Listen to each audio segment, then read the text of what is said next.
ನನ್ನ ಹೆಸರು ಗಿರಿವಾಸುಲು ನಾಯ್ಡು ಅಂತ, ಕಾಂಗ್ರೆಸ್ ಕಾರ್ಮಿಕ ವಿಭಾಗದಿಂದ ಮಾತಾಡ್ತಾ ಇದ್ದೀನಿ. ನೀವು ಕರ್ನಾಟಕದ 75-25 ಅಂದರೆ ಕರ್ನಾಟಕ ಜನತೆಗೆ 75%, ಬೇರೆ ಸ್ಟೇಟ್ ಅವ್ರಿಗೆ 25%ನ ಅನುಷ್ಠಾನಕ್ಕೆ ತರ್ತೀರಾ? 75% ಉದ್ಯೋಗಗಳನ್ನು ಕನ್ನಡಿಗರಿಗೆ ಕೊಡಬೇಕು, ಉಳಿದಿದ್ದು 25 ನೀವು ಹೊರಗಿನವ್ರು ಕೊಡಿ. ಮಾಡೋಕ್ಕಾಗತ್ತಾ? ಈಗ ಒಂದು ಅಷ್ಟೇ ಅಲ್ಲ, ಈಗ ನಮ್ಮ ಇಂಡಸ್ಟ್ರಿಯಲ್ ಪಾಲಿಸಿ ಏನಿದೆಲ್ಲ, ಇಂಡಸ್ಟ್ರಿಯಲ್ ಪಾಲಿಸಿಯಲ್ಲಿ ನಮ್ಮಲ್ಲಿ ಇನ್ಸೆಂಟಿವ್ಸ್ ರಿಯಾಯಿತಿ ಯಾರು ತಗೋತಾರೆ ಅವ್ರಿಗೆ ಸಿ ಮತ್ತು D, A B C D 4 category ಇದೆ.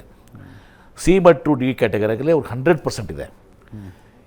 ಆದರೆ ಒಂದು ಹೆಜ್ಜೆ ಮುಂದಿಡ್ಕೊಂಡು ಹೇಳ್ತೀನಿ, ಭಾಳಷ್ಟು ಮಂದಿಗೆ ಈಗ ಕನ್ನಡ ಜನರಿಗೆ ಉದ್ಯೋಗ ಸಿಗೋದಿಲ್ಲ ಅದು ಇದು ಅಂಥೇಳಿ ಭಾಳ ಇದು ಮಾಡಿದರು. ಆವಾಗ ನಾವು ಒಂದು ಅನಾಲಿಸಿಸ್ ಮಾಡಿದಾಗ ನಾವು ಕೇಳ್ತಾ ಇರೋದು ಬರೀ ಸಿ ಮತ್ತು ಡಿ, ಇದನ್ನು ಭಾಳ ಗಮನ ಹರಿಸ್ಬೇಕು ನಾವು. ಸಿ ಡಿ ಅಂದರೆ ಅಂಥ ಕೆಲಸಗಳನ್ನೆಲ್ಲ ಕೆಳಮಟ್ಟದ ಆಫೀಸಲ್ಲಿ.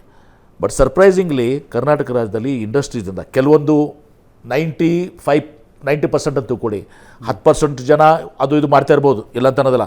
90% ಇಂಡಸ್ಟ್ರೀಸಲ್ಲಿ ಸಿ ಮತ್ತು ಡಿದಲ್ಲಿ ನಾವು ಏನು ಕೇಳ್ತೀವಲ್ಲ ಅವ್ರು ಕೊಡ್ತಾನೆ ಇದ್ದಾರೆ. ಅದಲ್ಲದೆ ಕೇಳಿಪ್ಪ ಪ್ಲೀಸ್ ಕಂಪ್ಲೀಟ್ಲಿ ಕೇಳಿ, ಕರ್ನಾಟಕ ಒಂದು ಆರ್ಟಿಕಲ್ ಬಂದಿತ್ತು, ಎ ಮತ್ತು ಬಿ ದಲ್ಲೂ ಕೂಡ ನನ್ನ ಉತ್ತರ ಮೇಲೆ ಬಂದಿತ್ತದು, ನಾನು ಅಸೆಂಬ್ಲಿಗೆ ಎ ಮತ್ತು ಬಿ ಅಂದರೆ ಹೈಯರ್ ಅಪ್ ಇದು ಬರ್ತಲ್ಲ, ಅಲ್ಲಿನೂ ಕೂಡ 65-67% ಇದೆ ನಮಗೆ.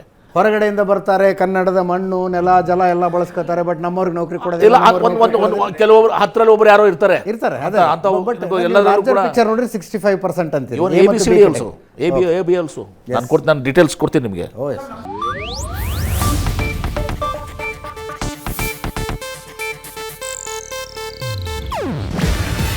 ಇದು ಏಷ್ಯಾನೆಟ್ ನ್ಯೂಸ್ ನೆಟ್ವರ್ಕ್ ಪ್ರಸ್ತುತಿ.